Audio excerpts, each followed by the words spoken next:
Assalamualaikum warahmatullahi wabarakatuh. Perkenalkan, nama saya Andi Ardina Priyatni dengan digit NIM akhir 030. Pada kesempatan kali ini saya akan membahas tentang evaluasi granul yang meliputi uji kadar air.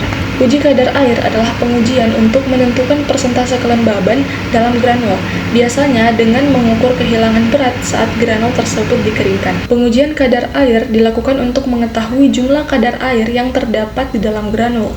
Granul atau sampel awal terdiri dari partikel yang mengandung air, ditunjukkan oleh tetesan warna biru pada gambar. Nah, saat granul tersebut dikeringkan, air di dalam granul tersebut akan hilang, sehingga bobot granul tersebut akan menjadi ringan dari sebelumnya. Pada uji lot atau loss on drying, kita menghitung persentase kehilangan bobot granul basah akibat penguapan air, sehingga rumusnya diperoleh bobot granul basah dikurangi dengan bobot granul akhir, kemudian hasilnya akan dibagi dengan bobot granul basah. Hal ini menunjukkan bagian dari bobot awal yang hilang berupa air. Nah, pada uji MC atau moisture content, kita menghitung kadar air relatif terhadap bobot granul kering, yang merupakan bobot granul setelah semua air tersebut hilang.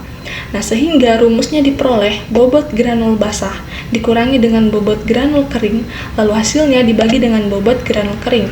Nah, hal ini menunjukkan nilai kadar air sebagai persentase dari bobot granul kering.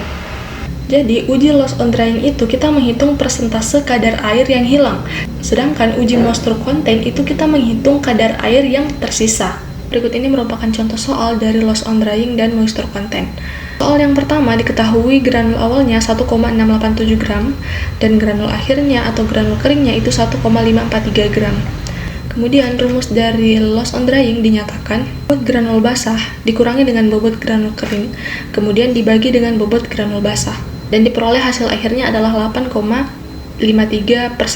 Nah, pada soal yang kedua diketahui granul awalnya itu 1,687 gram dan granul akhirnya itu 1,543 gram. Kemudian rumus dari moisture content dinyatakan bobot granul basah dikurangi dengan bobot granul kering, lalu dibagi dengan bobot granul kering. Kemudian dikali dengan 100% dan diperoleh hasil akhirnya adalah 9,33%.